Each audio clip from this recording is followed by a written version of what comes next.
Hello বন্ধুরা, তোমরা সবাই কেমন আছো? আজকে তোমাদেরকে নিয়ে যাচ্ছি পানিহাটি ইস্কন মন্দিরের উদ্দেশ্যে। তোমরা চলো আমার সঙ্গে আর দেখো যে কত সুন্দর মন্দিরটা হয়েছে। এত সুন্দর একটি মন্দির আমাদের এত বাড়ির কাছেই, এটা ভাবতেও কত অবাক লাগছে। তো চলো আমার সাথে আর এনজয় করো আজকের এই দুপুরটা। বন্যগর গঙ্গাঘাট দিয়ে আমরা যাচ্ছি ইস্কন মন্দিরের উদ্দেশ্যে। তো যেতে যেতে এত সুন্দর ভিউ, সেটা খুবই ভালো লাগছে। নৌকা চলে যাচ্ছে ওদিক দিয়ে, তারপর ওদিকে পানিহাটি ঘাটটা এত সুন্দর, পরপর প্রচুর মন্দির পানিহাটিতে আছে।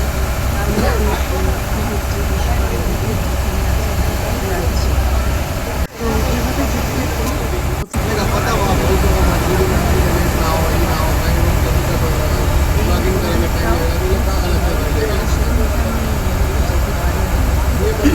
পরে ইচ্ছা আছে ঘুরে দেখার। তারপর এবার আমরা এগিয়ে চলছি ইস্কন মন্দিরের উদ্দেশ্যে। পানিহাটি জেটিঘাট, এটা পানিহাটি জেটিঘাট থেকে আমরা যেতে শুরু করলাম। তো আস্তে আস্তে করে পায়ে হেঁটে আমরা এগোতে শুরু করেছি। এভাবে আমরা এগিয়ে যাচ্ছি আমাদের গন্তব্যস্থলে। তারপর গঙ্গার ঘাট পেরিয়ে যে অটো স্ট্যান্ড রয়েছে, সেই অটো স্ট্যান্ডে প্রচুর অটো দাঁড়িয়ে রয়েছে এখান থেকে সোদপুরের দিকে যাওয়ার জন্য। এরপরে আমরা এগিয়ে যাচ্ছি যেখানে শ্রী চৈতন্যদেবের মন্দির। অবশ্য সেটা দুপুরবেলা বন্ধ ছিল। তো তারপর আমরা আস্তে আস্তে আমি এগিয়ে চললাম ইস্কন মন্দিরের উদ্দেশ্যে। তো ইস্কন মন্দিরের উদ্দেশ্যে এগিয়ে চললাম। এটা মূলত গৌর নিতাই মন্দির। আর এখানে যে পাশে যে দেওয়া আছে যে মন্দির কখন থেকে কখন অবধি খোলে, কখন বন্ধ হয়, তো সেখানে দেখতে পেলাম 4:30 থেকে 8:30 পর্যন্ত মন্দিরের গেট খোলা থাকে। আর এখানে মন্দিরের বিগ্রহের দর্শনের সময়সূচিও দেওয়া আছে। এইভাবে আস্তে আস্তে প্রবেশ করলাম গৌর নিতাইয়ের মন্দিরের উদ্দেশ্যে। তো এখানে ঠাকুর গৌর নিতাই দাঁড়িয়ে রয়েছে, সব ভক্তবৃন্দ দাঁড়িয়ে রয়েছে। একটা এত অপরূপ একটা পরিবেশ যে মনটাকে পুরো শান্ত করে দেয়।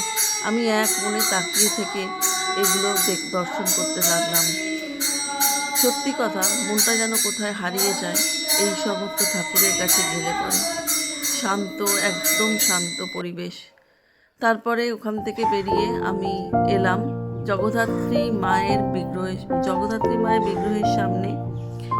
তো তার আগে ওখানে গৌর নিতাই মন্দিরটা আমি আরেকটু ভালো করে দেখার জন্য দুবার করে গেছিলাম। তারপর এলাম জগদ্ধাত্রী মায়ের উদ্দেশ্যে। জগদ্ধাত্রী মা এখানে বিরাজমান।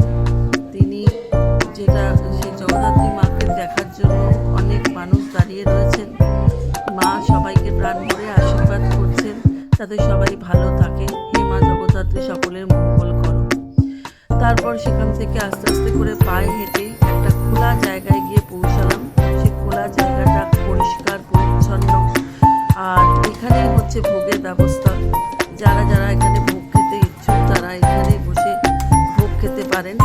আর ভোগ খাওয়ার জন্য রাত্রিবেলায় যোগাযোগ করতে হবে, ফোন করে যোগাযোগ করে নিতে হবে। তারপর ওখান থেকে একটু এগিয়ে গেলে পরে এখানে হচ্ছে শিব বাবার মন্দির। ইনি হচ্ছেন তারকেশ্বর শিব বাবা। তো তাকে দর্শন করলাম, তার মন্দির বিগ্রহ দর্শন করলাম। মনটা খুব খুশি হয়ে গেল। এত সুন্দর অপরূপ গঙ্গার পাশে এত সুন্দর একটি পরিবেশের মধ্যে মন্দিরটি দেখলে চোখ জুড়িয়ে যায়। তো বাবা বিরাজমান, বাবাকে দেখলাম, নমস্কার করলাম, বাবার কাছে কিছুক্ষণ বসলাম। তো কোথায় যেন একটা হারিয়ে গেছিলাম। সত্যি কথা, এত সুন্দর একটি জায়গা যে না দেখলে বিশ্বাস করা যায় না। গঙ্গাটাও অপরূপ মনোরম, শান্ত পরিবেশ। সেখানে কোনো কলকাকলি নেই কোনো ছেলে মেয়েদের দৌরাত্ম। সেটা একেবারে পরিষ্কার সুন্দর। আপনি ওখানে বসে যেন কোথায় হারিয়ে যাবেন এরকম মনে হবে আপনাদের। তো সেখানে অনেকে গঙ্গার জল নিচ্ছে, তার মধ্যে একটি ছোট্ট বাচ্চা তার বাবার সঙ্গে চুপ করে খেলা খেলছে।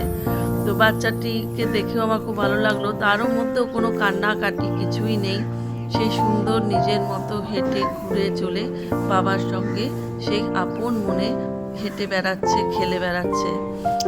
তারপরে আস্তে আস্তে করে এগিয়ে চললাম ভোগ যেখানে দেওয়া হয় সেই অফিসের দিকে। সেখানে কটা থেকে কটা সেই ফোন করে যোগাযোগ করে নিতে হবে। আপনারা যদি এখানে ভোগ খেতে চান তাহলে অবশ্যই এখানে ফোন নাম্বারটাতে যোগাযোগ করবেন। তো এইভাবে পুরো দিনটা কাটালাম।